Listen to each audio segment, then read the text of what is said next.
भैया के साली छे नखरा वाली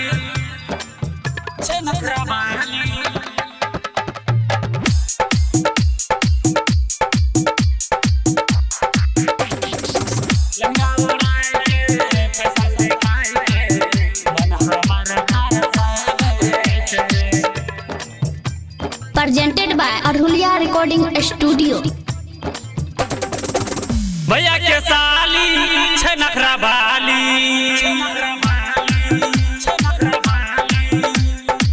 भैया के साली छे नखरा वाली भैया के साली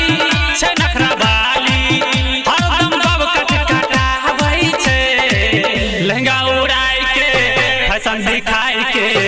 मन हमर तरसाबै छे लहंगा उड़ाए के फैशन दिखाए के मन हमर तरसाबै छे भैया के साली छे नखरा वाली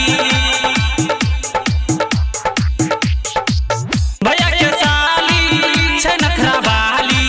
भैया के साली छे नखरा वाली हरदम बब कट कटाबै छे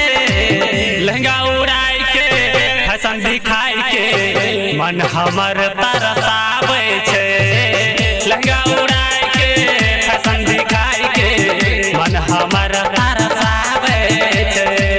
भैया के साली छे नखरा वाली भैया के साली छे नखरा वाली DJ Sumit Satish Raima, Sumit Satish Raima, Sumit Satish Raima, Sumit Satish Raima। भैया के साली छे नखरा वाली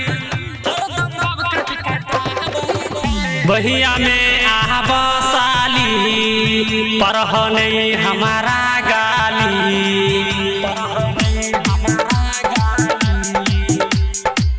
भैया में आब साली परहनै हमारा गाली बन जा हमर घर वाली तोरा ले सीट छै खाली एना ने चहला पतली कमर तू एना ने चहला पतली कमर तू लच लच लचकाई के लहंगा उड़ाई के फैशन दिखाई के मन हमर तरसाबै छे लहंगा उड़ाई के फैशन दिखाई के मन हमर तरसाबै छे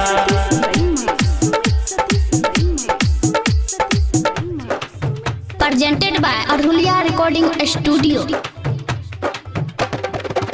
जैसन छत्ता कमानी छे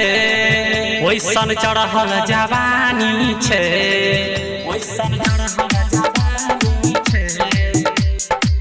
जैसन छत्ता कमानी छे वैसन चढ़ल जवानी छे लहंगा में एकरा लागल सितारा लहंगा में एकरा लागल सितारा चम चम चमकाबै छे लहंगा उड़ाई के फैशन दिखाई के मन हमर तरसाबै छे लहंगा उड़ाई के फैशन दिखाई के मन हमर तरसाबै छे भैया के साली छे नखरा वाली हरदम बब कट कटाबै छे Presented by Arhulia Recording Studio।